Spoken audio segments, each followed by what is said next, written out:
உங்களை நான் விண்ணப்பிக்கிறேன். எந்த மாநிலத்திலையும் இந்தியாவில் இல்லை, வெளி நாடுகளிலேயே 1.5 கோடி பேர் 1 கோடி பேர் அதிகமான வருகை பதிவு எங்கேயும் நடந்தது. அப்படி இருக்கிற தமிழக அரசுக்கு தேவையான வேண்டுகோள், இந்த தொழிலாளிகளை இந்தியர்கள் பெரிய கண்டிப்பு இதெல்லாம் ஒன்றும் வேணாம். ஒரு ஒர்க் பர்மிட் மாதிரி ஒரு சில பேர் இங்கே இருக்காங்க. ஆனால் ஒரு கணக்கு அவர்கள் தாராளமா அவர்களுக்கான அரசியலை அவங்க தீர்மானிச்சுக்கிட்டாங்க. பீகார்ல போய் 5 வருஷத்துக்கு ஒரு காலம் தேர்தல் வருது எல்லாருக்கும். அதையெல்லாம் போய் ஓட்டு போட்டு வரப்போறா? நாம எப்படி குழந்தைய சாமிக்கு இங்கேருந்து ஊருக்கு போயிட்டு கொண்டாடிட்டு வர்றது இல்லையா? குலசாமி முன்னோர்கள் ஊரு நாடு ஓட்டு எல்லாம் அங்கே இருக்கு.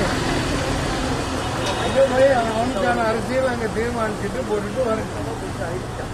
இது இறைச்சையா சாதாரண செலுத்திட்டு தொழிலாளிக்கும் இருக்கிற அறிவு, அந்த அறிவை கொண்டு நாம் பேசுகிறோம். இது எதிரான கொள்கையாக.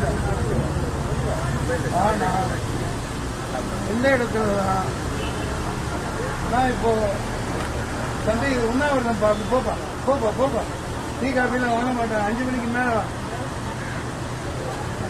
தம்பி விஜய்க்கு நான் சம்பவத்தில் பயங்கரமான ஆதரவு பேசியிருக்கேன். அப்புறம் இந்த சமீபத்திய அரசியல் மாற்றங்களை கவனிக்கணும்னா ஒய் பாதுகாப்பு, கெட்டு பாதுகாப்பு எல்லாம் இருக்கிறாங்க. அவர் ஒரு உயர்ந்த ஏதோ மேக கூட்டத்தில் தவழ்ந்துட்டு இருக்கிற யமராஜா தேவதூத ராஜா மாதிரி காலில் தடம் பிடிக்காம இருக்காரு. ஒரு பேசக்கூட இல்லை. இந்த ஒய் பாதுகாப்பு இருக்கு நடிகருக்கு. எனக்கெல்லாம் 25 வருஷத்துக்கு மேலே நினைக்கிறேன்.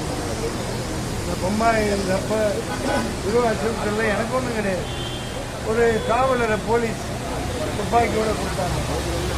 நான் அவருக்கு தப்பிச்சு முன்னாடி பக்கம் பேசுகிறேன். தமிழக மக்கள் தான் நமக்கு பாதுகாப்பு. இவன் ஏன் கொடுக்கணும்? அப்புறம் தான் பார்த்தா எல்லாமே கொண்டு வந்தது போட வேண்டியது. மத்திய அரசு இங்கே சுருக்கமாக சொல்லி